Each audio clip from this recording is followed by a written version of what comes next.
हमारे जवाहर यादव जी जो पार्टी की तरफ से इस सारे प्रेस को देख रहे हैं, हमारे खत्री साहब, साथियों, आज मैं आपके सामने जो हमारा बजट 2026-27 उसकी जो आदरणीय निर्मला सीतारमण जी, देश के यशस्वी प्रधानमंत्री आदरणीय मोदी जी के नेतृत्व के अंदर पिछले 11 वर्षों का अगर कार्यकाल देखें, ये भारत विकसित भारत की तरफ बड़ी मजबूती से बढ़ रहा। जितने भी बजट आए हैं उन्होंने विकसित भारत को गति से मजबूत किया। बेशक कांग्रेस कमजोर होगी हो, उसकी कोई बात नहीं है, क्योंकि कांग्रेस आरोप लगाती रहती है। इन बजटों से कांग्रेस कमजोर हो सकती है, भारत मजबूत हुआ है नरेंद्र मोदी जी के नेतृत्व में। मैं इस बजट की भावना क्या है, इस बजट ने क्या दिशा ये देगा और उसके महत्वपूर्ण जो पहलू हैं, मैं उनके ऊपर चर्चा करने के लिए आज आप सबके बीच में आया हूं। सभी हमारे छायाकार मित्र भी हैं, पत्रकार बंधु भी हैं। मैं आप सबके माध्यम से हरियाणा के नागरिकों के सामने, हरियाणा के 2,80,00,000 लोगों के सामने, देश के यशस्वी प्रधानमंत्री आदरणीय नरेंद्र मोदी जी के नेतृत्व में 3.0 सरकार का बजट से हरियाणा पर पड़ने वाले प्रत्यक्ष प्रभावों को भी मैं स्पष्ट रूप से बताना चाहता हूं, क्योंकि लगातार हमारे विपक्षी साथी उन्होंने शायद इस बजट को ध्यानपूर्वक नहीं देखा। ध्यानपूर्वक इसलिए भी नहीं देखा, शायद देखा भी हो ध्यानपूर्वक, परंतु अपनी राजनीतिक रूप से जब विरोध नहीं कुछ करना, कुछ शब्द मिलते नहीं है विरोध के, हाजिरी तो लगानी पड़ती है, कुछ ना कुछ बोलना पड़ता है। कई लोग जब बजट आदरणीय निर्मला सीतारमण जी बोल रही थी, उसी बीच में ट्वीट कर दिया, कहा जी कुछ मिला नहीं हरियाणा को। भाई अभी पूरा प्रस्तुत हो जाने दो। होड़ लगी हुई थी राहुल गांधी को कैसे खुश किया जाए। भाई उसको तो कोई भी खुश नहीं कर सकता। उसको कौन खुश कराएगा? राहुल गांधी को कौन खुश कराएगा? कोई खुश नहीं कर सकता। वो हमारे कुरुक्षेत्र में आया पीछे यात्रा लेकर के, और यात्रा लेकर के आया, कहा पांडवा ने कोई जीएसटी लगाया था। आपके सामने किस प्रकार की बातें करते हैं, किस प्रकार से गुमराह करने वाले बयान देते हैं कि हाजिरी लगानी है, बस हाजिरी के निमित्त ही उन्होंने कुछ न कुछ बोलना है। साथियों, केंद्र सरकार का यह बजट केवल एक ये वित्तीय दस्तावेज नहीं है,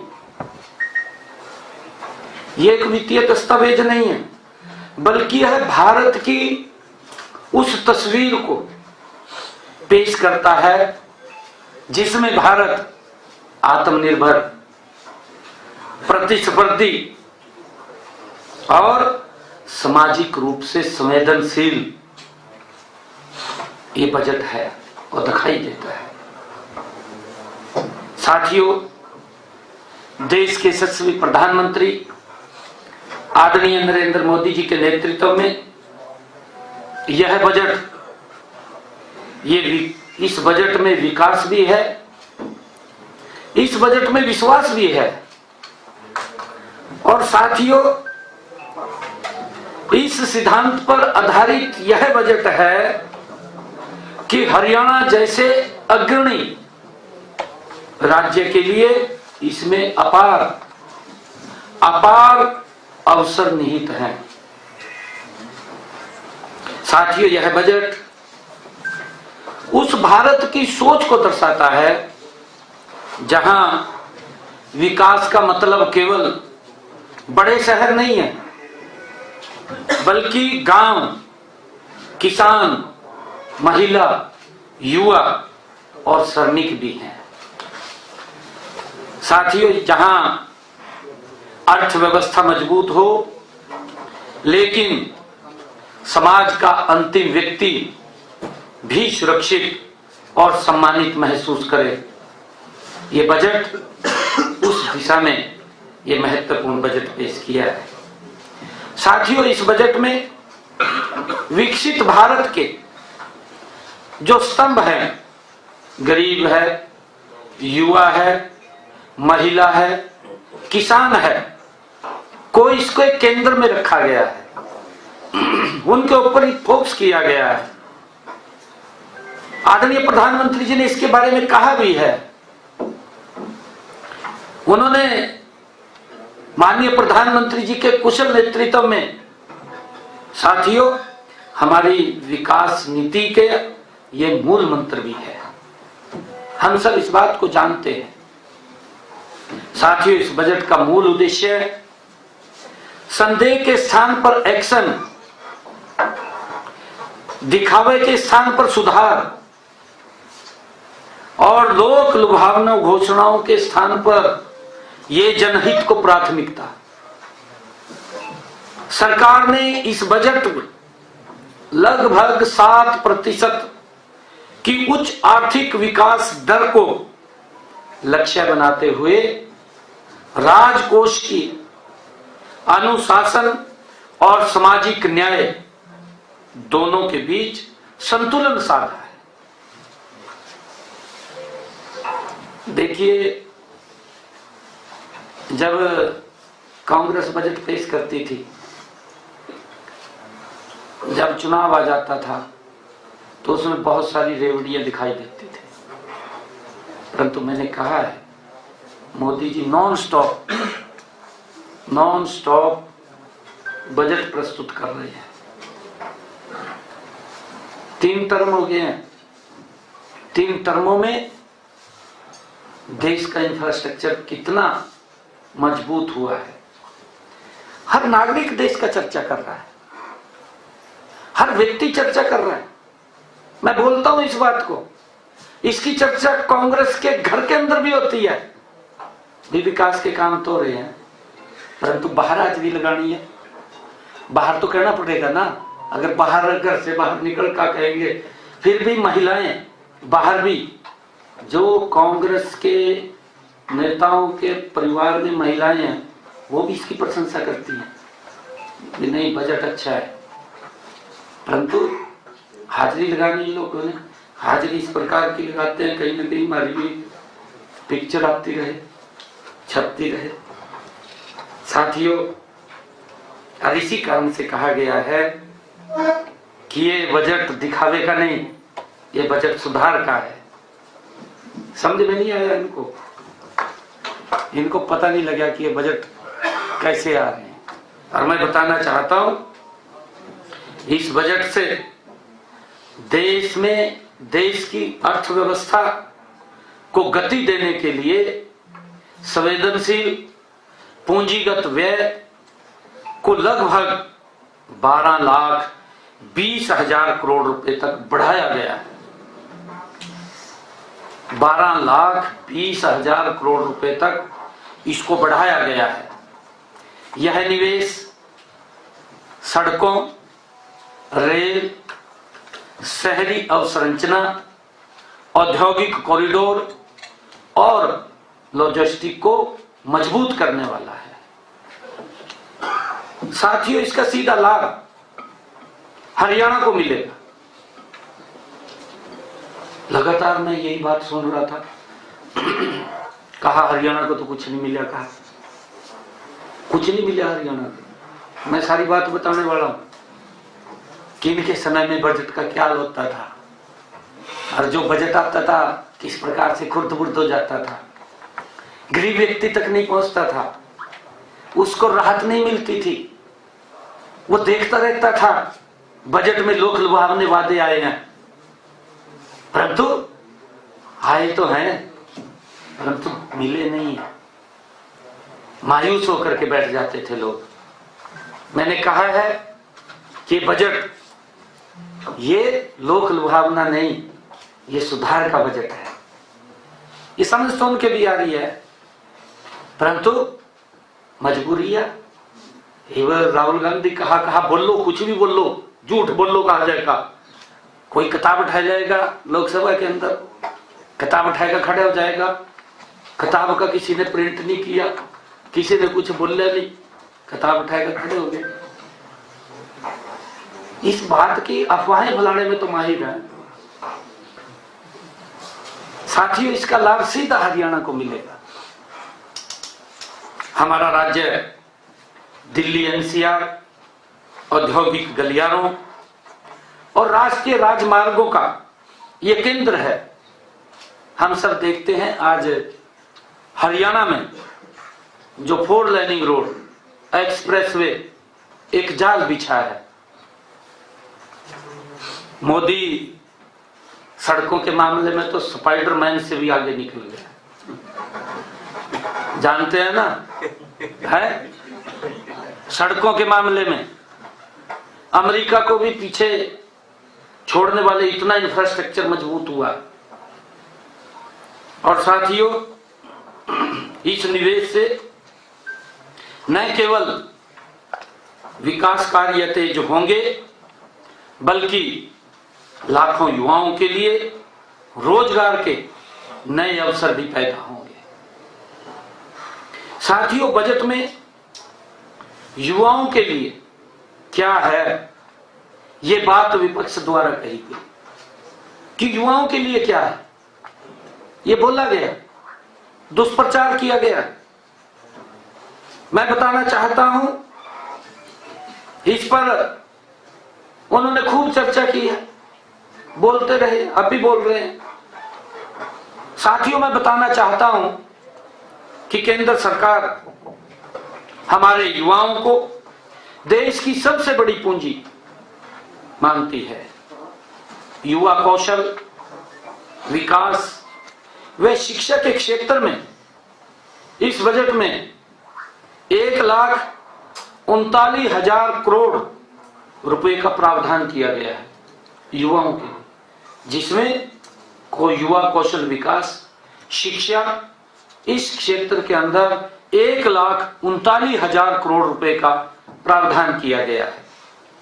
देश के 1,50,000 से अधिक युवाओं को नई उम्र की स्किल का प्रशिक्षण भी प्रदान किया जाएगा। इसलिए केंद्रीय बजट में कौशल विकास, रोजगार और भविष्य की तकनीकों के लिए 15,000 करोड़ रुपए से अधिक का प्रावधान वो किया गया है।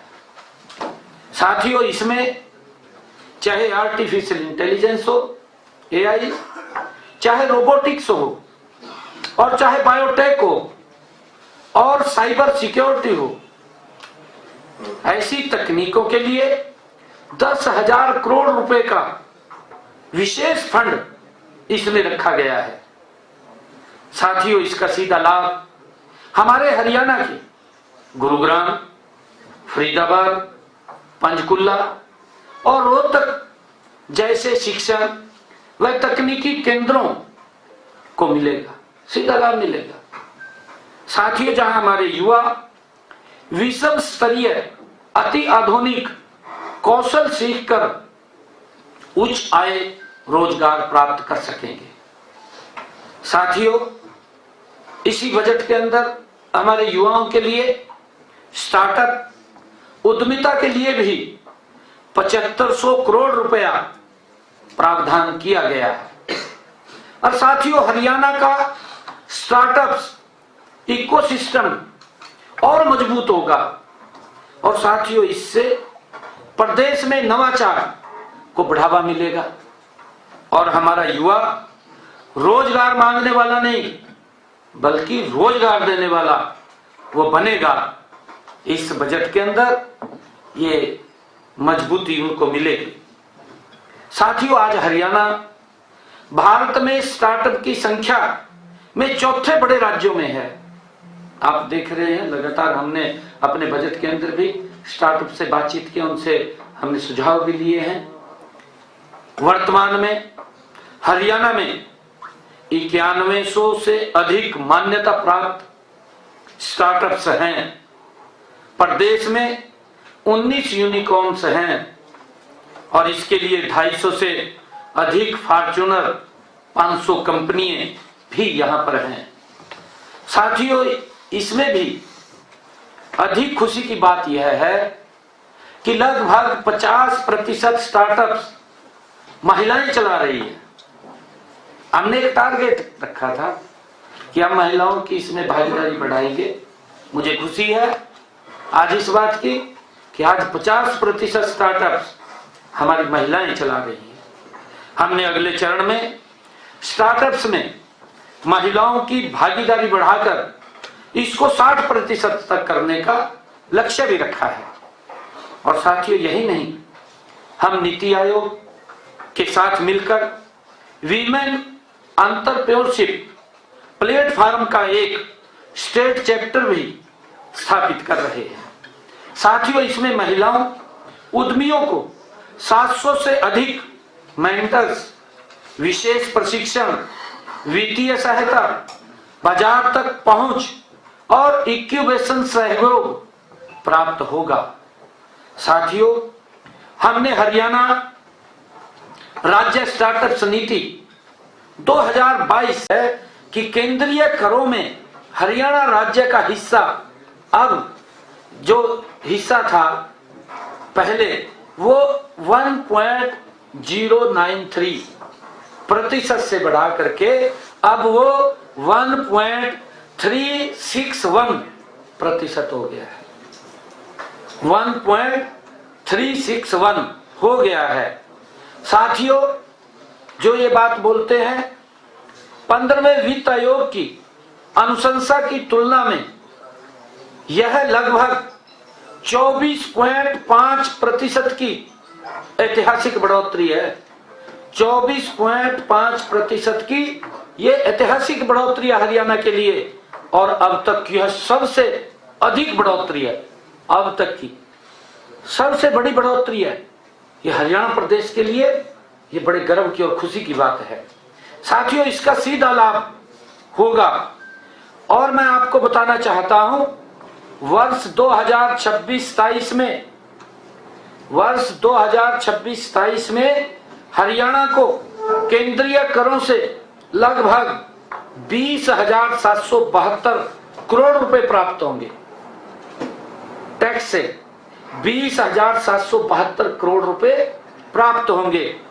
यह राशि पिछले वर्ष से संशोधित अनुमान के करीब 5,547 करोड़ रुपए अधिक है।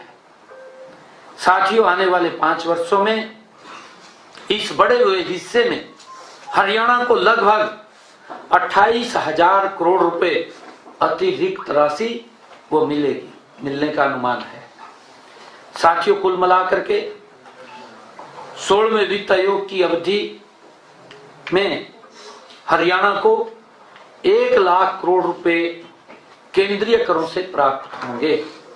16वें वित्त आयोग की अवधि में हरियाणा को करीब 1 लाख करोड़ रुपए केंद्रीय करों से प्राप्त होंगे, जो कि हरियाणा को मिलने वाला अब तक का सबसे ज्यादा फंड है। सबसे ज्यादा फंड है। ये बात कह रहे कि आप कुछ नहीं मिले हरियाणा को, आपके सामने है।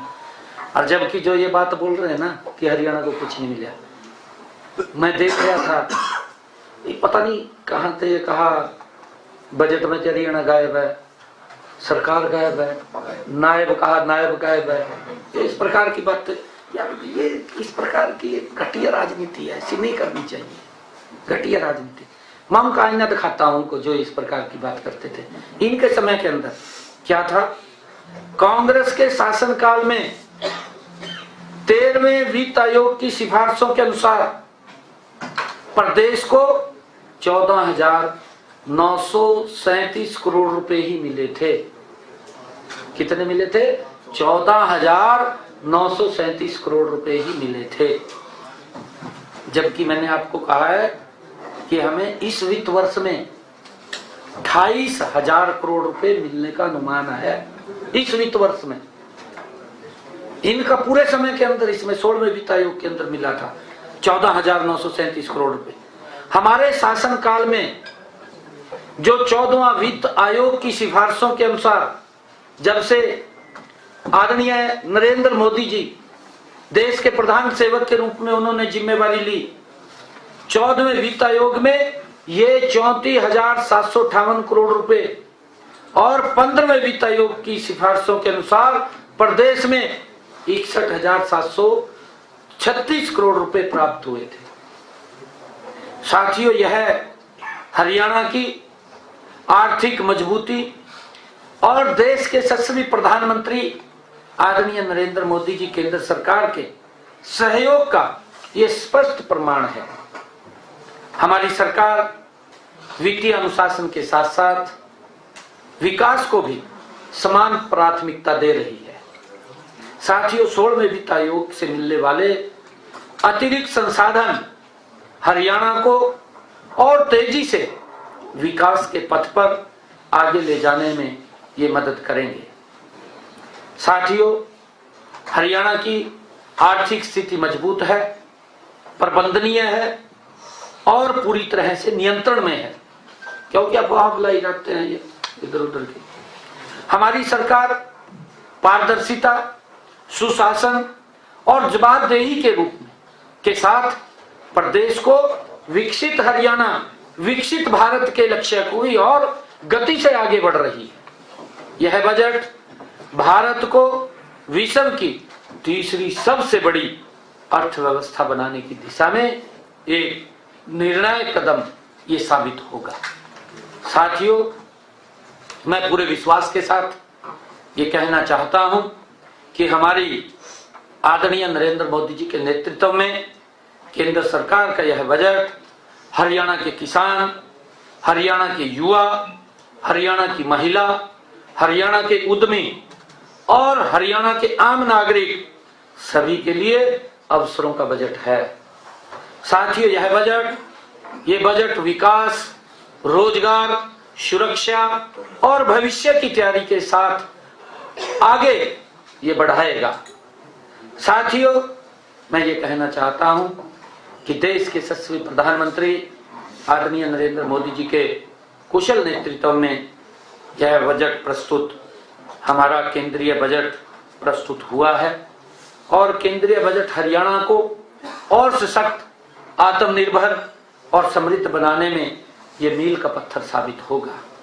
इसके लिए मैं देश के यशस्वी प्रधानमंत्री, जो विकसित भारत को और तेज गति से आगे बढ़ाने वाला ये बजट है, मैं इसके लिए देश के यशस्वी प्रधानमंत्री आदरणीय नरेंद्र मोदी जी और माननीय हमारी वित्त मंत्री निर्मला सीतारमण जी को कोटि कोटि उनका आभार व्यक्त करता हूं, उनका दिल से धन्यवाद करता हूं कि उन्होंने ऐसा बजट दिया है जो हर वर्ग को एक मजबूती से विकसित भारत तक ले जाने का काम करेगा। बहुत बहुत धन्यवाद।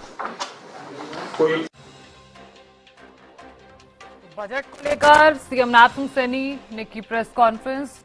विपक्ष ने बजट को ध्यानपूर्वक नहीं देखा। ये भारत की आत्मनिर्भरता की तस्वीर पेश करता है।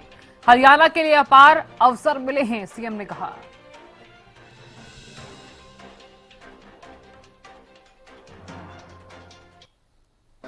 उसमें नंबर 1 पर है और जीएसटी की कलेक्शन में भी नंबर 1 पे है। सर उधर तो तुम कागज दे मेरे को, कागज दे दो सर एक जो सीएम साहब जो बजट एक और दे दो मेरे को। एक पूरा हो जाए। क्यों रख रखे हैं? नहीं सर सारे आप ही के पास है उधर सर सवाल किसने उठाई? सीएम साहब जी जो बजट तो पेश हुआ ही है, अभी एक डील और हुई है अमेरिका और भारत के बीच में, और उसको लेकर के लगातार ये बात आ रही है कि किसानों का इससे बड़ा भारी नुकसान हो रहा है।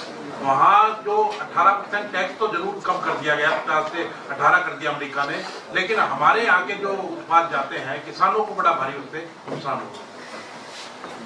साथियों, मैं ये बताना चाहता हूं कि यह ट्रेड डील केवल दो देशों के बीच समझौता नहीं है।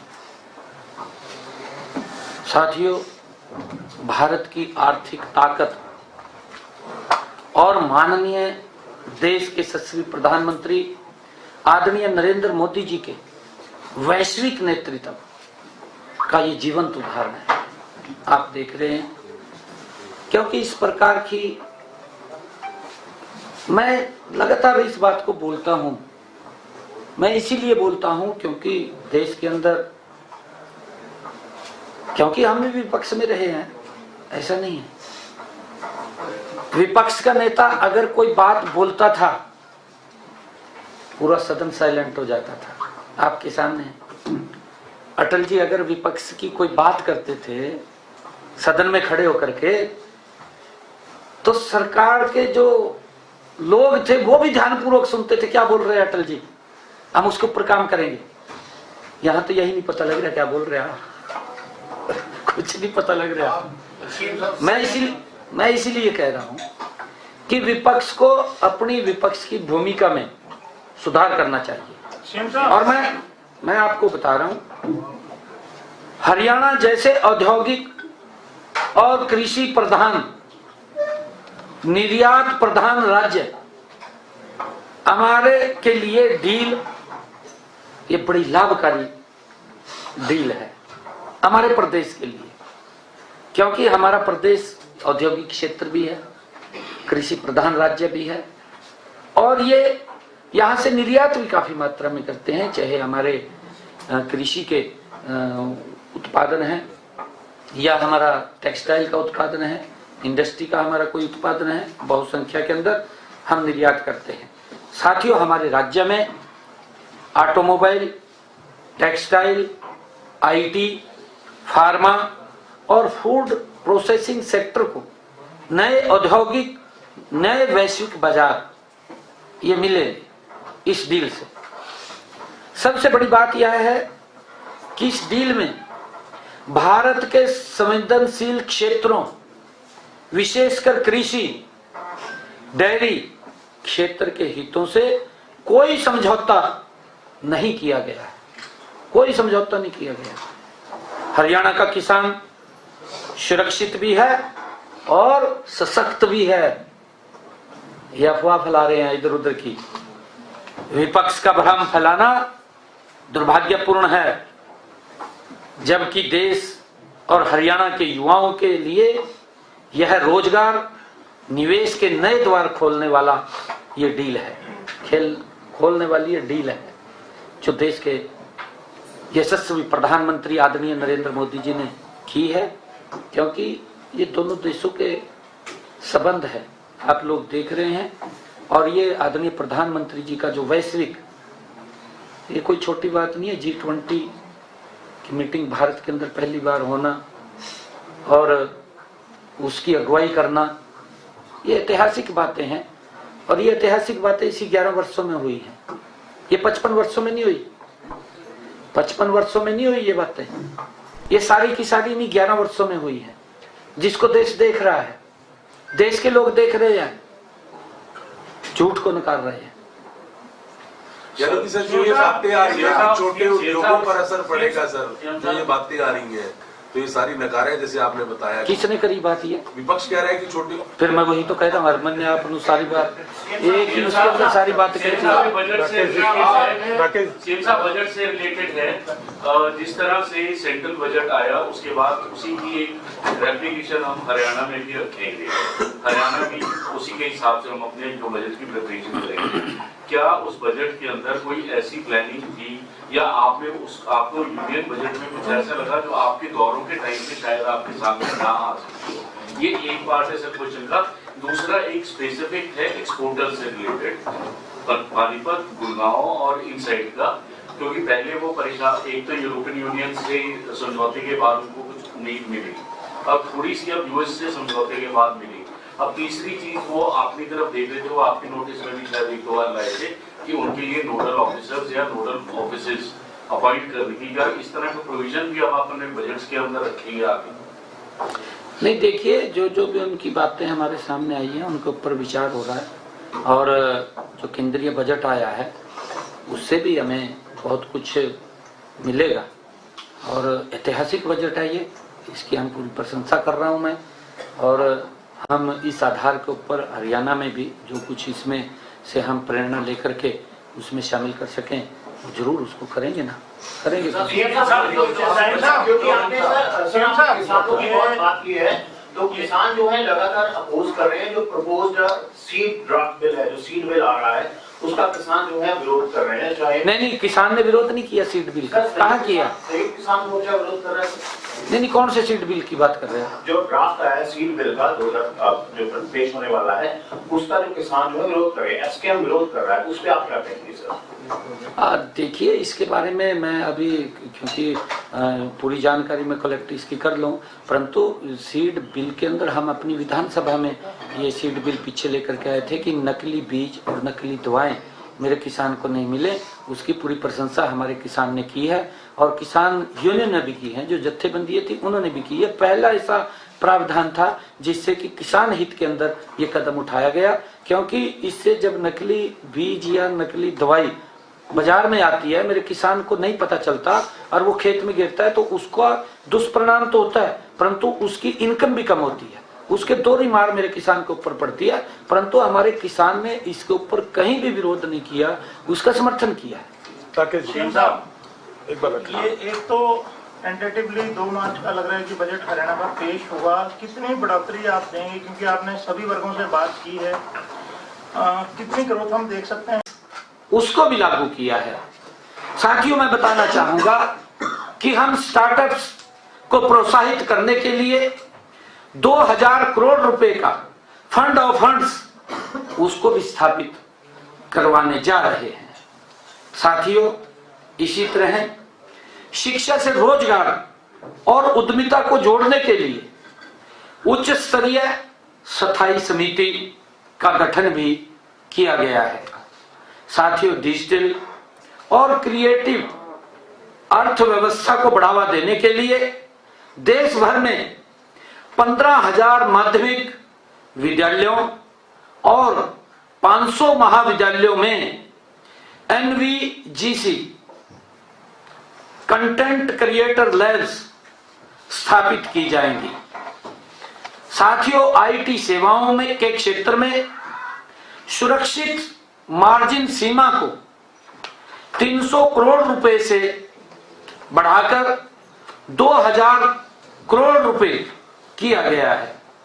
साथियों, इसमें बड़ी संख्या में युवाओं के लिए उच्च गुणवत्ता वाले और रोजगार के अवसर पैदा होंगे। साथियों, खेलों के क्षेत्र में खेलो इंडिया मिशन को एकीकृत प्रतिभा विकास मार्ग के रूप में विकसित किया जा रहा है। साथियों, इसमें वैज्ञानिक प्रशिक्षण, आधुनिक खेल अवसंरचना और तकनीकी का समावेश होगा। साथियों, हरियाणा की लगभग 65% आबादी हरियाणा की युवा है। साथियों, यह बजट इस युवा शक्ति को शिक्षा, कौशल, तकनीकी और रोजगार से जोड़ने का ये स्पष्ट रोड मैप देता है।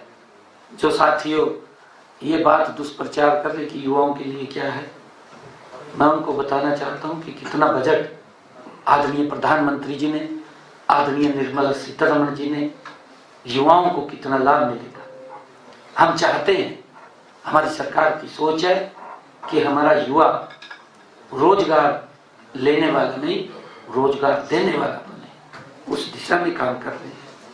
साथियों, हमारी महिलाएं और गरीब वर्ग के लिए ये बजट सामाजिक न्याय और आर्थिक सशक्तिकरण का ये उनके लिए बजट है, गरीब और महिलाओं के लिए। साथियों, सरकार ने महिलाओं को आर्थिक गतिविधियों के केंद्र में लाने के लिए स्वयं सहायता समूहों को सामुदायिक स्तर पर उद्यमिता हट के रूप में विकसित करने की योजना वो बनाई है। साथियों, इसमें चाहे महिला रोजगार की बात हो, सब रोजगार की बात हो और उद्यमिता के लिए लगभग 8,000 करोड़ रुपए का प्रावधान इसमें किया गया है। 8,000 करोड़ रुपए, जिसमें सामाजिक सुरक्षा, पेंशन, पोषण और आय सहायता योजनाओं के लिए 40,000 करोड़ रुपए से भी अधिक का बजट इसमें रखा गया है। साथियों, कृषि, डेयरी, फूड प्रोसेसिंग और ग्रामीण उद्यमिता में महिलाओं की भागीदारी बढ़ाने के लिए वित्तीय और संस्थागत समर्थन उनको दिया जा रहा है, उसका प्रावधान किया जा रहा है। साथियों, हरियाणा में स्वयं सहायता समूहों व महिला उद्यमियों को सीधा लाभ इसका मिलेगा। साथियों, प्रत्येक जिले में उच्च शिक्षा के स्टेम संस्थाओं में महिला छात्रावासों की स्थापना का प्रावधान किया गया है कि हर जिला के अंदर एक महिलाओं के छात्रों के लिए एक छात्रावास बनाए जाएंगे। यह प्रयास दर्शाता है साथियों कि हमारी सरकार बेटियों की शिक्षा व सुरक्षा का भी सर्वोच्च प्राथमिकता देने का काम हमारी सरकार कर रही है, वो इस बजट के अंदर झलकता है। साथियों, अब मैं स्वास्थ्य क्षेत्र की बात करना चाहूंगा। स्वास्थ्य क्षेत्र में भी यह बजट हरियाणा के लिए एक बड़ा अवसर ये बजट लेकर के आया है। साथियों, क्योंकि इन्होंने पूरा इसको गंभीरता से तो पढ़ा नहीं है, मैंने कहा भी है। जब इन्होंने एकदम ट्वीट किया था तो मेरी प्रतिक्रिया आई थी, मैंने तुरंत कहा था, मैं भी पढ़ तो लेना चाहिए था, ऐसे नहीं मुझे ट्वीट करना चाहिए। इसके अंदर मैं आपकी छवि जितनी बची हुई है वो भी खराब हो जाएगी अगर मान लिया गलत ट्वीट करेंगे। जितनी जो थोड़ी बहुत इज्जत बची हुई है वो भी साफ हो जाएगी। इस स्वास्थ्य के बजट में बायो फार्मा की बात हो, ये बायो फार्मा शक्ति पहल के अंतर्गत 10,000 करोड़ रुपए का प्रावधान किया गया है। इसमें स्वास्थ्य अवसंरचना के लिए 20,000 करोड़ रुपए, मेडिकल टूरिज्म के लिए 5,000 करोड़ रुपए का प्रावधान इसमें किया गया है।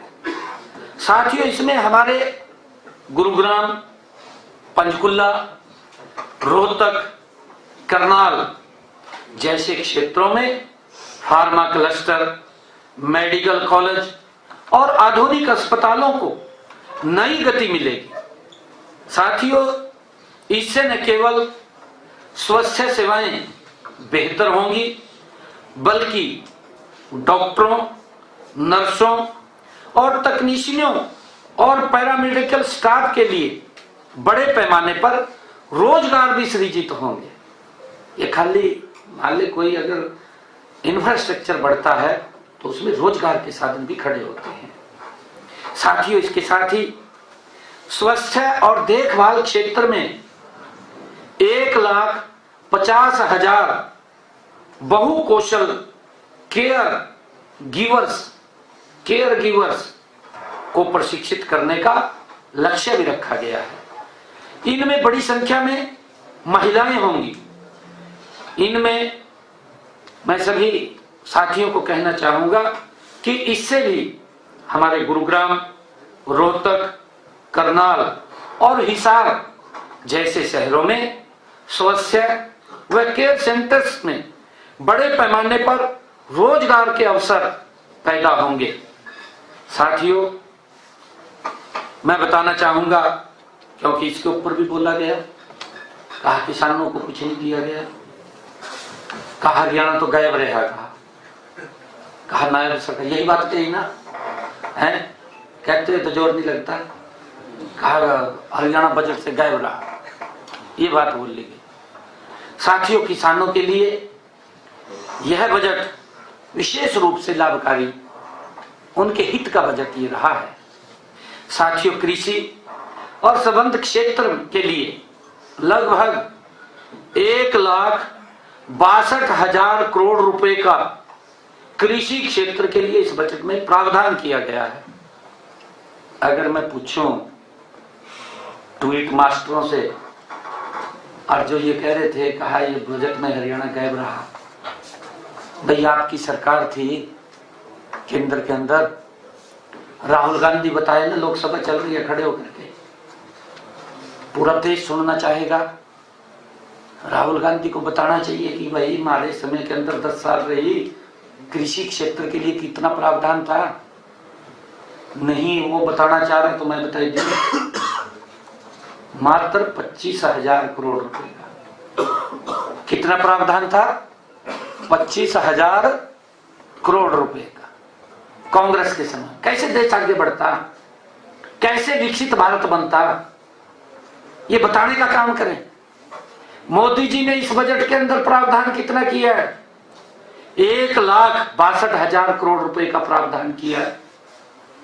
11वां साल है, कितना बड़ा प्रावधान आदरणीय मोदी जी ने किया है। बताना चाहिए कि उन्होंने, कांग्रेस के जो बड़े दिग्गज है, झूठ तो बोलने में माहिर है, तो आंकड़ों से बात करनी चाहिए। कोई इस प्रकार की भूखष्ठा का देश को गुमराह करना और देश के उसके ऊपर बोल देना झूठ, और झूठ बोल कर भाग जाना। मैं 2 बात करना चाहता हूं, कर ले भाई, तो देखो बेड़िया पैर की किसी ने रोकिया तो नहीं है। अगर किसी ने रोकिया हो तब तो बात भी है, भी बात कर भाई, जबान रोक रखी क्या किसी ने, बाहर कर ले जाएगा था। पत्रकार सुना, और पत्रकार तो रस का सुना बात था उसकी, सुना नहीं सुना, हमारा काम खराब कराओगे जी। मात्र 25,000 करोड़ रुपए का था कांग्रेस के समय में। ये 2014 की बात है, लंबी बात नहीं है। मोदी जी ने इन 11 वर्षों के अंदर देश के किसान के हित में जो बजट प्रस्तुत किया है, जो उसमें प्रावधान किया है, 1,62,000 करोड़ रुपए का। अरे पासिंग भी नहीं है, जो उनका लंबे समय 55 साल तक देश को प्रशासन करते रहे, देश को गुमराह करते रहे। कहा कांग्रेस ने विकास किया, भाई विकास तो अपना कर लिया, देश का तो विकास नहीं होया। अगर देश का विकास हुआ है तो नरेंद्र मोदी जी के नेतृत्व में हुआ है, आज दिखाई दे रहा है, हर व्यक्ति बोल रहा है। ये इस प्रकार की बातें करते हैं। पशुपालन और डेयरी के लिए 6,153 करोड़ रुपए से भी अधिक का आवंटन किया गया है पशुपालन और डेयरी के लिए। ये प्रधानमंत्री जी की दूरगामी सोच, इस प्रकार का बजट देश को विकसित भारत में गति से आगे बढ़ाने का काम करेगा। और साथियों, इसी प्रकार मत्स्य पालन के लिए आदरणीय प्रधानमंत्री जी ने, निर्मला सीतारमण जी ने जो प्रावधान किया है 2,500 करोड़ रुपए का, और पीएम किसान सम्मान निधि कि मेरा किसान वो नीचे न दबे, वो मजबूत हो, खुशहाल हो। आदरणीय प्रधानमंत्री जी ने इस बजट के अंदर प्रधानमंत्री किसान सम्मान निधि योजना के लिए 63,500 करोड़ रुपए की निरंतर सहायता जारी रखी जाएगी। किसानों के लिए बड़ी राहत देने का काम आदरणीय मोदी जी ने किया है। मेरे हरियाणा के 20 लाख किसानों को ये लाभ मिल रहा है। पिछले समय के अंदर 19 किस्तें गई हैं। अगर हम बात करें 19 किस्तों के अंदर मेरे हरियाणा के किसान को लगभग 7,500 करोड़ रुपया उन तक पहुंचाने का काम ये आदरणीय मोदी की सरकार ने किया है, मोदी जी ने किया है। राहुल गांधी कांग्रेस के नेता, ध्यान करिए आप, ये कभी वोट चोरी की बात करते हैं, कभी संविधान को समाप्त करने की बात करते हैं। ये किस प्रकार के झूठे आरोप लगाते हैं। देश ने नकार दिया इनको, बिल्कुल नकार दिया देश ने। अब आप देखना, बंगाल के अंदर भी, पंजाब के अंदर भी मोदी जी के नेतृत्व में बड़े मैंडेट के साथ सरकारें बन रही है। मोदी जी काम कर रहे हैं, मोदी जी सोते नहीं हैं, दिन रात देश को बढ़ाते हुए लगातार आगे लग रहे हैं। एक एक वर्ग की चिंता की जा रही है। इनके यहाँ किसकी चिंता की गई यही बता दे। 20 वर्ग की चिंता की है, बताए ना ये भाई। ये तो पूरा देश मीडिया के सामने है, पूरा मीडिया सुनता है, पूरा देश। बताए ना भी कौन सी योजनाएं लोगों के हित में मजबूती के लिए बनाई गई। झूठ बोलते हैं सारा दिन। साथियों, कोई छोटा प्रावधान नहीं है। प्रधानमंत्री किसान सम्मान निधि में 63,500 करोड़ रुपए का ये निरंतर सहायता जारी रहेगी, इसका प्रावधान किया है। और साथियों, मैं बताना चाहता हूं, भारत विस्तार योजना से हमारे किसान डिजिटल AI आधारित कृषि प्लेटफॉर्म से सीधे जुड़ सकेंगे। और साथियों, उन्हें मौसम की जानकारी हो, मिट्टी के परीक्षण की बात हो कि खेत में क्या डालना क्या नहीं डालना है, बाजार की सटीक जानकारी उन तक पहुंचेगी और इसमें बेहतर निर्णय वो कर सकेंगे। क्योंकि जब उनके पास जानकारी होगी, मेरे किसान के पास, तो निर्णय भी कर सकेंगे कि अब मौसम कैसा है। मेरे एक बात याद आ रही थी, कई बार वो एक किसान हमारा भोला है, कांग्रेस की हालत तो ये थी, कई बार वो गुब्बारा आता है ना, धूल का गुब्बारा आ जा, पता नहीं लगता कहाँ खड़े हो जाएगा, और जहां से वो गुब्बारा आ जाएगा तहस नहस कर देता है। ये हालत कांग्रेस की है। तो झूठ बोलते हैं साथियों। जब उनके पास जानकारी पहुंचेगी, मेरा किसान भी बेहतर निर्णय कर सकेंगे और इसका सीधा असर होगा, उनकी कृषि लागत घटेगी और उनकी आय बढ़ेगी। साथियों, इस बजट का असर हरियाणा के खेत खलियान में साफ दिखाई देगा।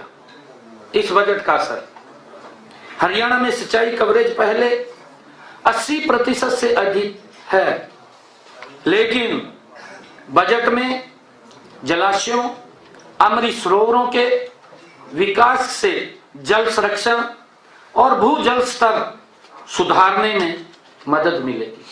इसका भी प्रावधान इसमें किया गया है। साथियों, राज्य में डेयरी और पशुपालन किसानों को उनकी आय का बड़ा आधार है और मत्स्य पालन और डेयरी मूल्य श्रृंखला को मजबूत करने में ग्रामीण आय में स्थायी वृद्धि होगी। साथियों, इसी प्रकार बागवानी और उच्च मूल्य वाली फसलों को बढ़ावा देने के से हमारे दक्षिण हरियाणा और जो शुष्क क्षेत्रों में किसानों की लिए नई संभावनाएं इस बजट के दौरान खुलेंगी।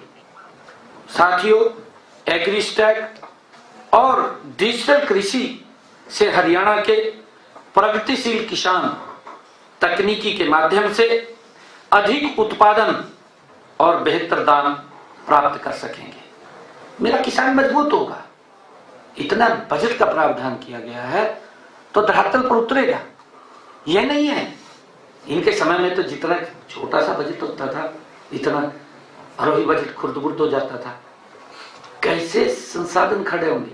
जब संसाधन खड़े रहे तो इनकम बढ़ रही है, इनकम बढ़ रही है तो लोगों के वेलफेयर के लिए खर्च हो रहा है, खर्च हो रहा है ना। कांग्रेस तो ये सोचती थी कि गरीब व्यक्ति को और गरीब कर दो। आज नरेंद्र मोदी जी के नेतृत्व की वाली सरकार ने 25 हजार करोड़ गरीबी रेखा से जो बाहर किए, 25 करोड़ लोगों को गरीबी रेखा से बाहर किया है। कांग्रेस ने 25 करोड़ लोगों को गरीब किया है। ये हालात थी इनकी। इनका बजट आप देख लीजिए। ये अगर कोई संपन्न व्यक्ति होता था वो भी गरीबी रेखा के नीचे चला जाता था। ये हालात कांग्रेस की थी। ना नीति थी, ना नीयत थी, ना नेतृत्व था। लगे हुए थे दूध के ऊपर से मलाई तार का खाने में। गजब कर रखा था पूरा। हरी बात मार रहे हैं इस प्रकार के। पूरा लोग, पूरा देश देख रहा है। वीगन कर रखा था गजब, वीगन कर रखा था गजब कर रखा था, वीगन कर रखा था, वीगन था कर। साथियों, बागवानी और उच्च मूल्य वाली फसलों को बढ़ावा देने के लिए हमारे जो जहां पानी कम लगता है, शुष्क क्षेत्र हैं, किसानों के लिए नई संभावनाएं वहां पर खुलेंगी। साथियों, केंद्र सरकार ने बजट में भूमि सुधार के लिए भी कई प्रावधान किए हैं।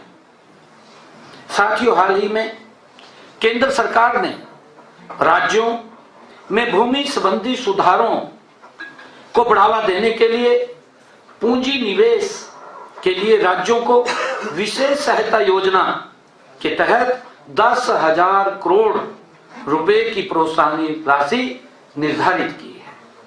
इसके अलावा किसानों की रजिस्ट्री बनाने के लिए 5,000 करोड़ रुपए का प्रोत्साहन दिया जाएगा।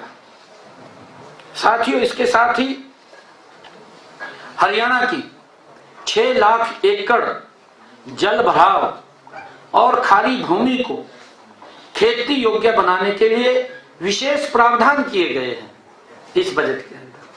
और ये करेगा कुछ नहीं, किसानों के लिए। साथियों, इससे राज्य के हजारों किसानों को लाभ होगा और कृषि का उत्पादन बढ़ेगा। साथियों, उद्योगों के संदर्भ में यह बजट हरियाणा के लिए विश्वास और अवसर दोनों लेकर के आया है।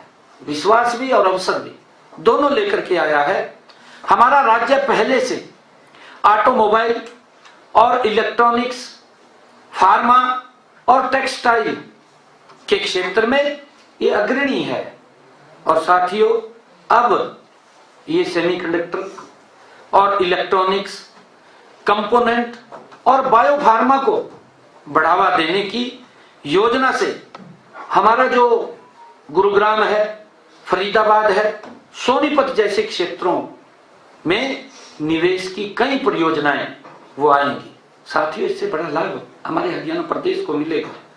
और इसके साथ ही 200 पुराने औद्योगिक क्लस्टरों के पुनर्जीवन का निर्णय भी पानीपत हो, यमुनानगर हो, अंबाला हो जैसे पारंपरिक औद्योगिक क्षेत्रों को नई ऊर्जा और एमएसएमई सेक्टर में के लिए 10,000 करोड़ रुपए का ये की विकास निधि का लाभ हरियाणा के भी छोटे उद्यमियों और कारीगरों को इसका लाभ मिलेगा।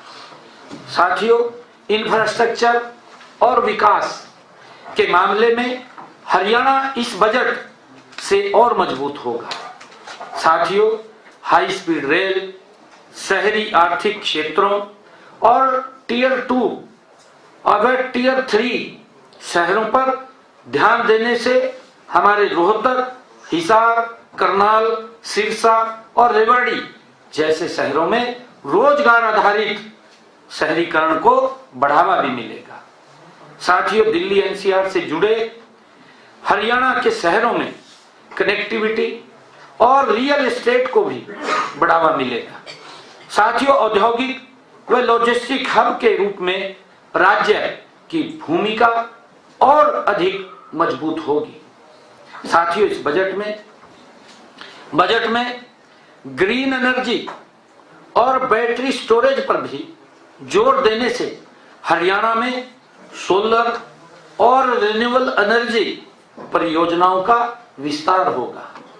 साथियों, इससे राज्य की ऊर्जा जरूरतें भी पूरी होंगी और पर्यावरण संतुलन भी बना रहेगा। साथियों, मैं बताना चाहता हूं कि इस बजट में आम नागरिक के लिए यह बजट एक राहत का बजट है आम नागरिक के लिए, और इसका लाभ हरियाणा के मध्य वर्ग और गरीब परिवारों को सीधा इस बजट का लाभ मिलेगा।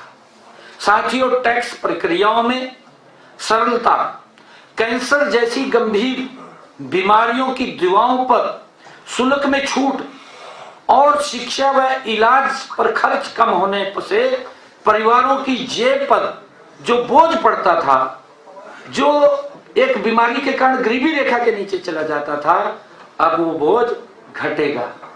ये आदरणीय प्रधानमंत्री जी की दो दूरगामी सोच है। इस बजट के अंदर ये प्रावधान किया गया है। इसका लाभ आम व्यक्ति और गरीब व्यक्ति को इसका बड़ा लाभ मिलेगा। साथियों, डिजिटल गवर्नेंस के माध्यम से सेवाओं की डिलीवरी तेज होगी, जिससे हरियाणा में पारदर्शिता और सुशासन को और मजबूती मिलेगी। साथियों, कर प्रणाली को सरल, पारदर्शी और भरोसेमंद बनाने के लिए टीडीएस, टीसीएस में राहत, रिटर्न दाखिल करने में समय सीमा में लचीलापन आपके सामने इस बजट में प्रावधान किया गया है, और अनुपालन अपराधों के अपराधीकरण को हटाया गया है। और साथियों, कस्टम की डिजिटल सिंगल विंडो से आयात निर्यात प्रक्रियाएं तेज होंगी, व्यापार करने की लागत भी घटेगी। साथियों, राज्य को 1,40,000 करोड़ रुपए का अनुदान सहकारी संघवाद को सशक्त करने की दिशा में एक बड़ा कदम ये साबित होगा। साथियों, हमारे सभी जागरूक पत्रकार, मैं आप सबके माध्यम से बताना चाहूंगा कि रेलवे क्षेत्र में भी हरियाणा को एक मजबूत और दूरदर्शी रोड मैप मिला है। साथियों, हरियाणा को 3,566 करोड़ रुपए आवंटित किए गए हैं। इनमें से 315 करोड़ रुपए विशेष रूप से राज्य की प्राथमिक और लक्षित परियोजनाओं के लिए रखे गए हैं। साथियों, हरियाणा में 34 रेलवे स्टेशनों को अमृत भारत योजना के अंतर्गत आधुनिक बनाया जा रहा है। इनमें स्वच्छता, यात्री सुविधा और डिजिटल सेवाएं, दिव्यांग जनों अनुकूल ढांचा और स्थानीय पहचान को विशेष महत्व इसमें दिया गया है। साथियों, यह रेलवे पहल हरियाणा की अर्थव्यवस्था को नई ऊंचाई पर ले जाने वाली ये डेडिकेटेड फ्रंट कॉरिडोर से जुड़ी कनेक्टिविटी और लॉजिस्टिक इंफ्रास्ट्रक्चर के विस्तार से राज्य की माल परिवहन क्षमता में लगभग 11 गुना तक वृद्धि होगी।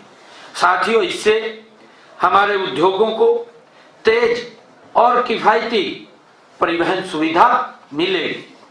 साथियों, किसानों को अपने उत्पाद बाजार तक पहुंचाने में सहूलियत होगी और युवाओं के लिए बड़े पैमाने पर रोजगार के नए अवसर पैदा होंगे। साथियों, कुल मिलाकर यह रेलवे उस हरियाणा को एक मजबूत औद्योगिक और लॉजिस्टिक हब के रूप में स्थापित करेगा और विकसित हरियाणा, विकसित भारत की दिशा में हमारी प्रतिबद्धता को और सशक्त बनाएगा। साथियों, महान संस्कृति, विरासत और पुरातात्विक महत्व के 15 स्थलों को भी वैश्विक पहचान मिलेगी इस बजट के अंदर। और साथियों, इसमें हरियाणा के, मुझे खुशी है इस बात की, हमारे हरियाणा के राखी गढ़ी जैसे स्थलों को भी वैश्विक पहचान मिल सकेगी, इस बजट के अंदर प्रावधान किया गया है। साथियों, मैं आपको 16वें वित्त आयोग की सिफारिशों के बारे में भी बताना चाहूंगा, क्योंकि पिछले दिनों जब फाइनेंस कमीशन आया था, आप सब लोगों को मालूम है, हमने उसके सामने बड़ी डिटेल बात रखी थी और वो बात हमने देश के यशस्वी प्रधानमंत्री आदरणीय नरेंद्र मोदी जी को भी उससे अवगत कराया था। आदरणीय प्रधानमंत्री जी हरियाणा के लोगों से बहुत स्नेह करते हैं, प्यार करते हैं। हमारी उस समस्या को फाइनेंस जो कमेटी आई थी, आयोग आया था, उसने हमारी समस्या को ध्यानपूर्वक सुना था, जो हमने उनके सामने विषय रखा था। और मुझे खुशी है कि उस समस्या को उन्होंने ध्यानपूर्वक सुन करके उसको अमल में लाए हैं। और साथ ही मैं बताना चाहूंगा कि आपको 16वें वित्त आयोग की सिफारिशों केंद्र सरकार ने जो वर्ष 2026 से 2031 की अवधि के लिए वित्त आयोग की सिफारिशों को हमारी स्वीकार कर लिया है। ये हमारे लिए बड़े गर्व की बात है, बड़ी खुशी की बात है। जो ये बात बोल रहे हैं ना, मुझे तो दुख होता है कि ये लोग इतना झूठ क्यों बोलते हैं। भी झूठ बोलने की भी कोई एक सीमा होती है, सीमा में रह करके झूठ बोलना चाहिए, परंतु झूठ बोलते हैं बहुत ज्यादा।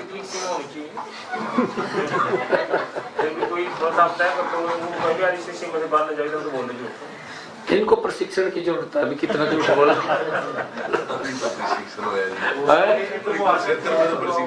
और उसका लाभ तो मिला नहीं, 1 घंटा भी नहीं रुकिया और तो रोटी खाना आया था।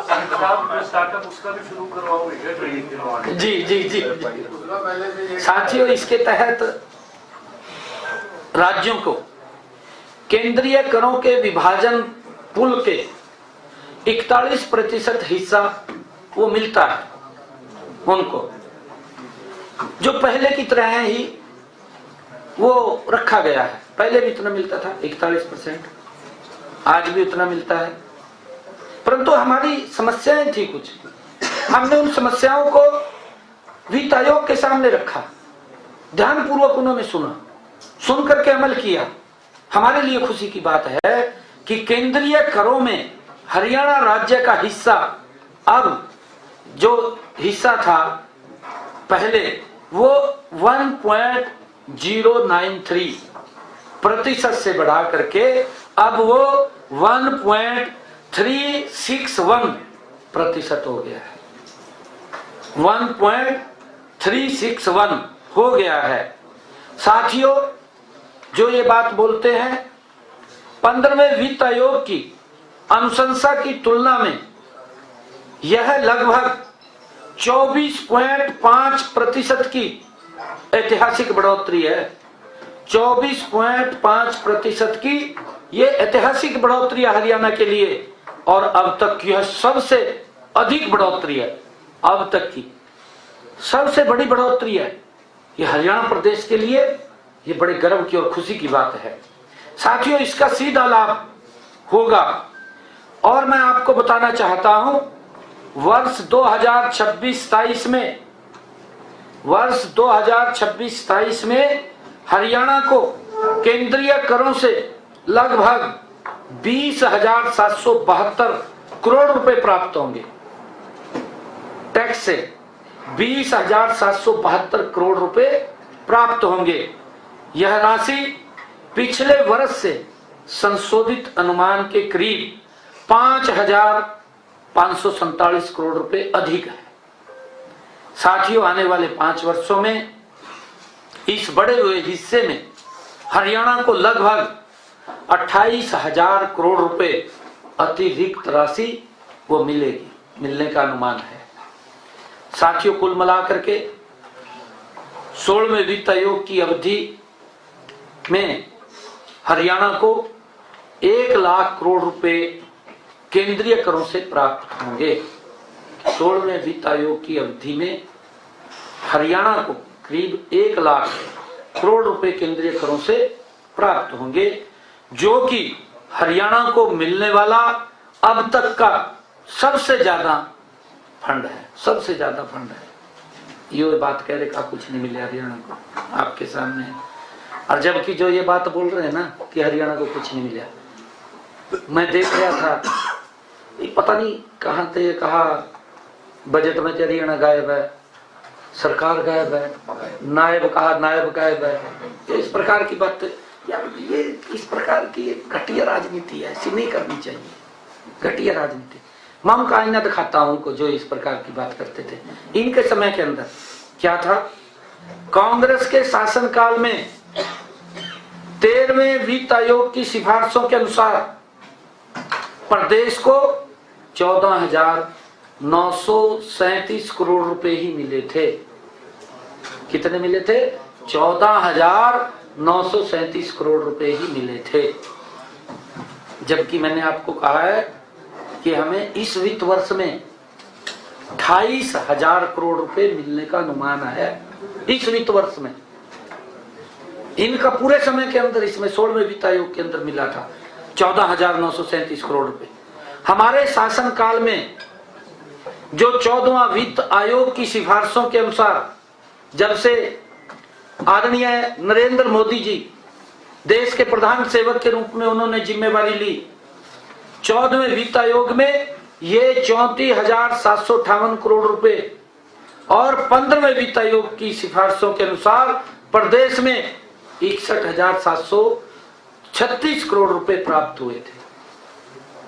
साथियों, यह हरियाणा की आर्थिक मजबूती और देश के यशस्वी प्रधानमंत्री आदरणीय नरेंद्र मोदी जी केंद्र सरकार के सहयोग का ये स्पष्ट प्रमाण है।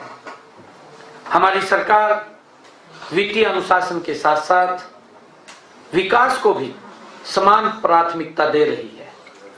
साथियों, 16वें वित्त आयोग से मिलने वाले अतिरिक्त संसाधन हरियाणा को और तेजी से विकास के पथ पर आगे ले जाने में ये मदद करेंगे। साथियों, हरियाणा की आर्थिक स्थिति मजबूत है, प्रबंधनीय है और पूरी तरह से नियंत्रण में है, क्योंकि अफवाह फैलाई जाते हैं ये इधर उधर की। हमारी सरकार पारदर्शिता, सुशासन और जवाबदेही के रूप में के साथ प्रदेश को विकसित हरियाणा, विकसित भारत के लक्ष्य को ही और गति से आगे बढ़ रही है।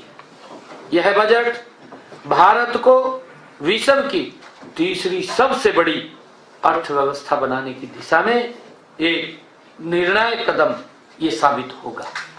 साथियों, मैं पूरे विश्वास के साथ ये कहना चाहता हूं कि हमारी आदरणीय नरेंद्र मोदी जी के नेतृत्व में केंद्र सरकार का यह बजट हरियाणा के किसान, हरियाणा के युवा, हरियाणा की महिला, हरियाणा के उद्यमी और हरियाणा के आम नागरिक सभी के लिए अवसरों का बजट है। साथियों, ये बजट विकास, रोजगार, सुरक्षा और भविष्य की तैयारी के साथ आगे ये बढ़ाएगा। साथियों, मैं ये कहना चाहता हूं कि देश के यशस्वी प्रधानमंत्री आदरणीय नरेंद्र मोदी जी के कुशल नेतृत्व में यह बजट प्रस्तुत, हमारा केंद्रीय बजट प्रस्तुत हुआ है और केंद्रीय बजट हरियाणा को और सशक्त, आत्मनिर्भर और समृद्ध बनाने में यह मील का पत्थर साबित होगा। इसके लिए मैं देश के यशस्वी प्रधानमंत्री, जो विकसित भारत को और तेज गति से आगे बढ़ाने वाला ये बजट है, मैं इसके लिए देश के यशस्वी प्रधानमंत्री आदरणीय नरेंद्र मोदी जी और माननीय हमारी वित्त मंत्री निर्मला सीतारमण जी को कोटि कोटि उनका आभार व्यक्त करता हूं, उनका दिल से धन्यवाद करता हूं कि उन्होंने ऐसा बजट दिया है जो हर वर्ग को एक मजबूती से विकसित भारत तक ले जाने का काम करेगा। बहुत बहुत धन्यवाद।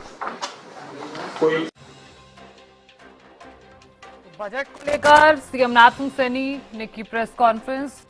विपक्ष ने बजट को ध्यानपूर्वक नहीं देखा। ये भारत की आत्मनिर्भरता की तस्वीर पेश करता है। हरियाणा के लिए अपार अवसर मिले हैं, सीएम ने कहा।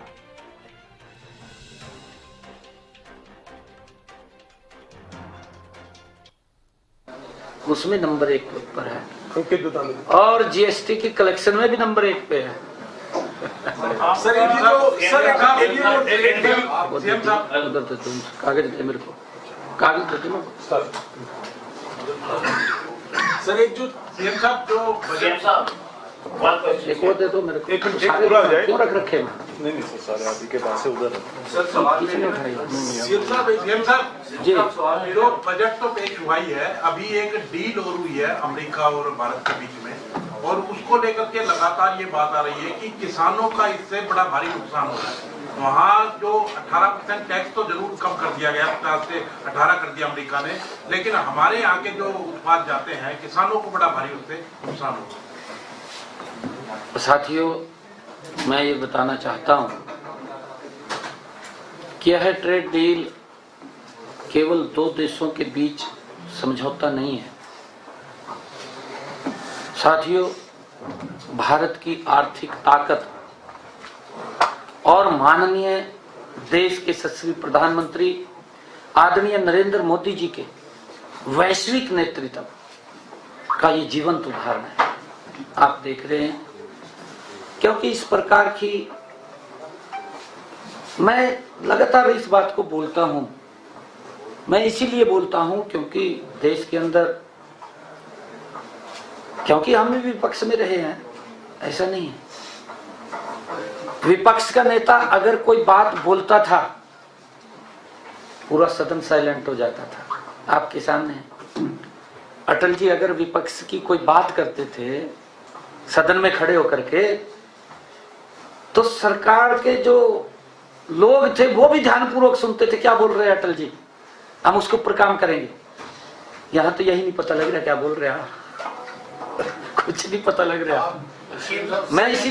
मैं इसीलिए कह रहा हूं कि विपक्ष को अपनी विपक्ष की भूमिका में सुधार करना चाहिए। और मैं आपको बता रहा हूं, हरियाणा जैसे औद्योगिक और कृषि प्रधान, निर्यात प्रधान राज्य, हमारे के लिए डील ये बड़ी लाभकारी डील है हमारे प्रदेश के लिए, क्योंकि हमारा प्रदेश औद्योगिक क्षेत्र भी है, कृषि प्रधान राज्य भी है, और ये यहाँ से निर्यात भी काफी मात्रा में करते हैं, चाहे हमारे कृषि के उत्पादन है या हमारा टेक्सटाइल का उत्पादन है, इंडस्ट्री का हमारा कोई उत्पादन है, बहुसंख्या के अंदर हम निर्यात करते हैं।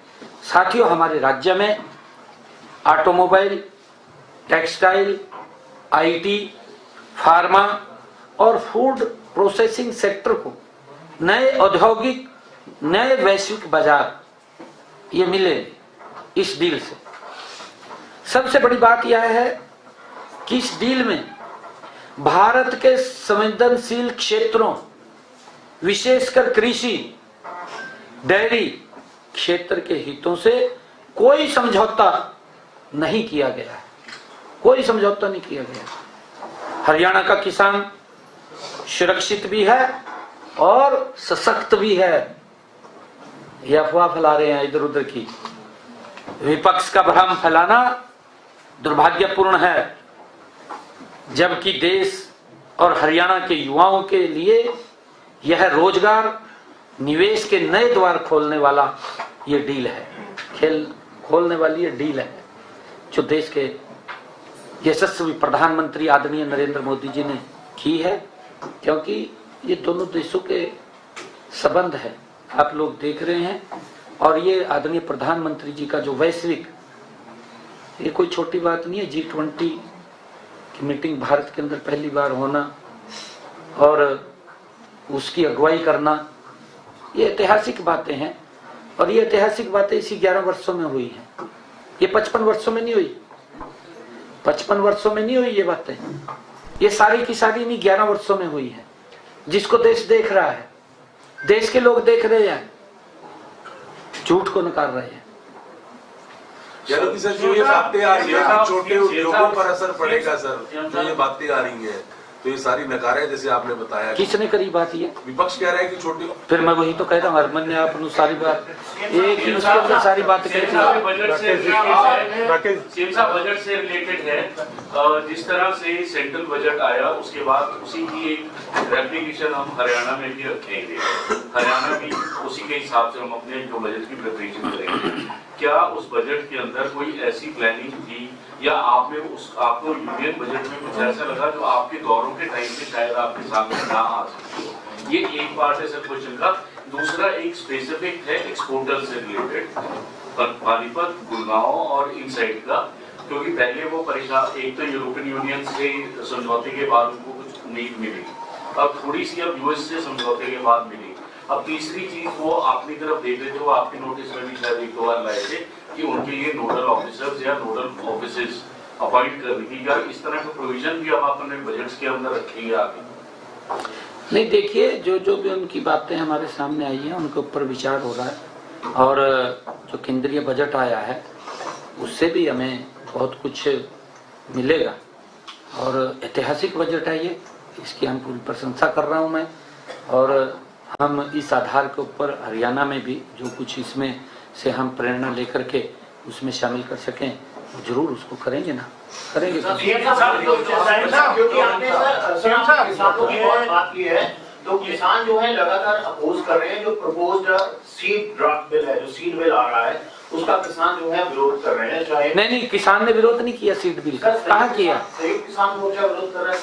नहीं, कौन से सीड बिल की बात कर रहे हैं? जो ड्राफ्ट आया सीड बिल का 2000 जो पेश होने वाला है, उसका जो किसान जो है विरोध कर रहे हैं, एसकेएम विरोध कर रहा है, उस पर आप क्या कहेंगे सर? देखिए, इसके बारे में मैं अभी, क्योंकि पूरी जानकारी मैं कलेक्ट इसकी कर लूं, परंतु सीड बिल के अंदर हम अपनी विधानसभा में ये सीड बिल पीछे लेकर के आए थे कि नकली बीज और नकली दवाएं मेरे किसान को नहीं मिले। उसकी पूरी प्रशंसा हमारे किसान ने की है, और किसान यूनियन ने भी की है, जो जत्थेबंदी थी उन्होंने भी की है। पहला ऐसा प्रावधान था जिससे कि किसान हित के अंदर ये कदम उठाया गया, क्योंकि इससे जब नकली बीज या नकली दवाई बाजार में आती है, मेरे किसान को नहीं पता चलता और वो खेत में गिरता है, तो उसका दुष्परिणाम तो होता है, परंतु उसकी इनकम भी कम होती है, उसके दोहरी मार मेरे किसान के ऊपर पड़ती है। परंतु हमारे किसान ने इसके ऊपर कहीं भी विरोध नहीं किया, उसका समर्थन किया है। ताकि एक बार ये एक तो टेंटेटिवली 2 मार्च का लग रहा है कि बजट हरियाणा का पेश होगा। कितनी बढ़ोतरी आप देंगे, क्योंकि आपने सभी वर्गों से बात की है, कितनी ग्रोथ हम देख सकते हैं? और इसके साथ मेरा दूसरा सवाल ये है कि वृद्धावस्था पेंशन को लेकर काफी शोर शराबा विपक्ष कर रहा है, वास्तविक स्थिति क्या है? क्या पेंशन जा रही है, नहीं जा रही है, क्या स्थिति है? देखिए, एक आपने ग्रोथ की बात कही है। ग्रोथ तो मैं आपको उसी दिन ही बताऊंगा, अभी तो नहीं बता पाऊंगा कि ग्रोथ हम कर रहे हैं। वो तुरंत आपके सामने सारा, क्योंकि आप उसको फिर फैक्चुअल चलाएंगे। अच्छा है जब आपको तुरंत पता लगे उसका। दूसरा जो आपने एक क्वेश्चन पूछा है बुढ़ापा पेंशन का, क्योंकि विपक्ष लगातार इस प्रकार का दुष्प्रचार करी जा रहा है, ये कर दिया जी, वो कर दिया जी। मैं थोड़ा आईना दिखाना चाहता हूँ उन लोगों को भी अपने गिरेबान में झांकना चाहिए कि हमने क्या किया बुजुर्गों के लिए, क्या नहीं किया।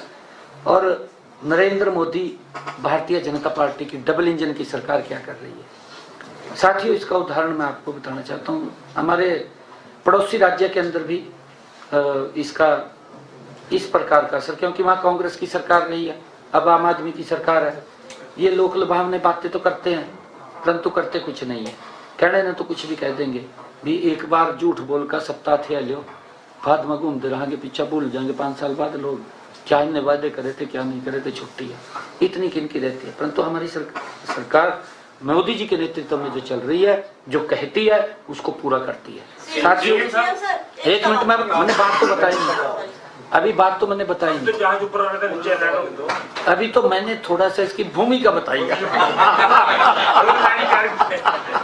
भूमिका बताइए। अभी तो मैं बताना चाहता हूं इनको,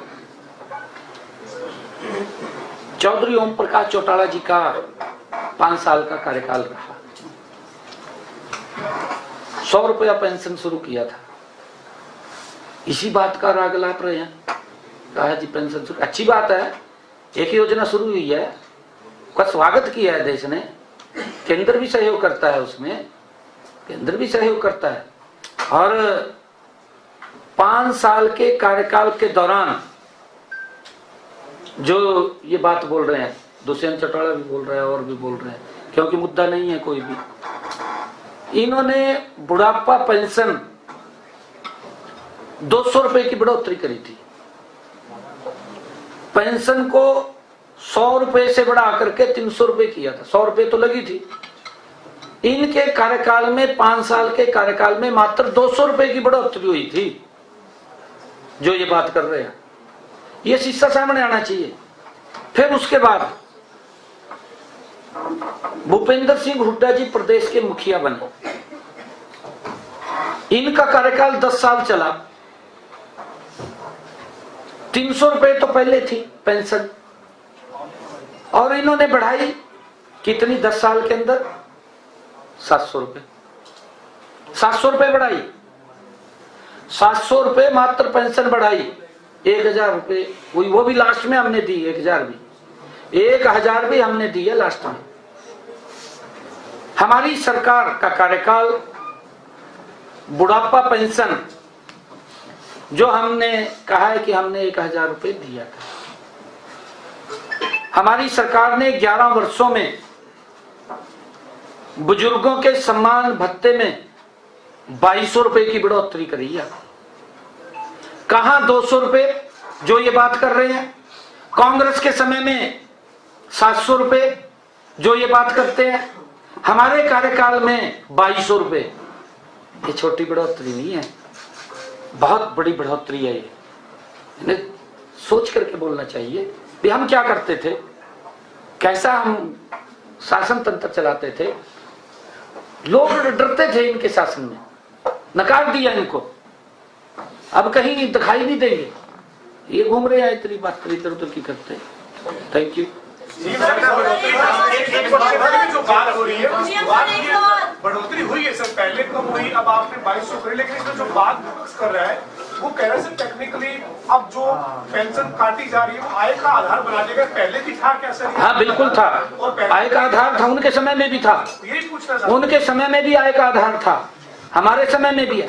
उनके समय में तो कम था, मेरे पास अभी फिगर नहीं है, परंतु हमारे समय के अंदर वो 3 लाख रुपए है। और मैं इसका उदाहरण देता हूं अभी आपको। एक था सर, पहले 2 किया आपने और फिर 3 किया। हाँ नहीं, इनके समय के अंदर 1 लाख था, इनके समय में 1 लाख 120 नहीं, 120 में 1 लाख था, 1 लाख 2 किया फिर 3 किया। इनके समय के अंदर 1 लाख था, हमारे समय में 3 लाख है। कितना बड़ा अंतर है। और एक और मैं बात बताना चाहता हूं, यही हालात पंजाब के अंदर, कांग्रेस की सरकार रही पंजाब में, अब आम आदमी की सरकार है। वहां से इलेक्शन के समय में पंजाब के अंदर बुजुर्गों को सजबाग दिखा दिया, कहा जी हम 2500 रुपए करेंगे, 1500 रुपए पेंशन देते हैं। और उनकी आय सीमा पता कितनी है पंजाब के अंदर? पंजाब के अंदर आय सीमा है 60,000 रुपए, 60,000 रुपए है आय सीमा, वो भी नहीं बढ़ी। और वो जो 2500 रुपए करने की बात थी वो भी नहीं करी, खाली बातें मार रहे हैं, हम ऐ कर देंगे, हम वह कर देंगे। कर तो कुछ नहीं रहे, परंतु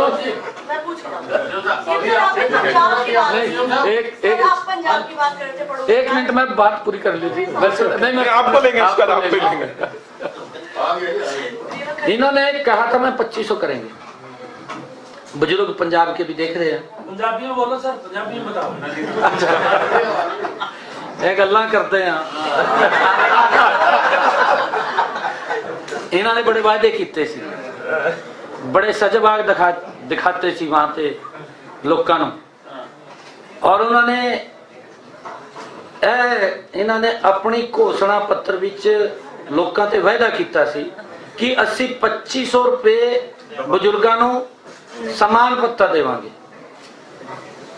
अज सरकार दा जाण दा समय हो गया सी, 5 साल चल रहे ने, पूरा होने वाला है 5 साल, परंतु अज भी पंजाब दा बजुर्ग 1500 रुपए भी उन्होंने पास ठीक तरीके। बड़ी खबर आपको बता रहे हैं, आम बजट को लेकर मुख्यमंत्री ने प्रेस कॉन्फ्रेंस की है। विपक्ष ने बजट को ध्यानपूर्वक नहीं देखा। मुख्यमंत्री ने कहा, ये भारत की आत्मनिर्भरता की तस्वीर पेश करता है। हरियाणा के लिए अपार अवसर मिले हैं। आम बजट को लेकर मुख्यमंत्री ने प्रेस कॉन्फ्रेंस की। विकास का मतलब बड़े शहर नहीं है, ये सीएम ने कहा है। ये भी कहा कि हमारी विकास नीति का मूल मंत्र है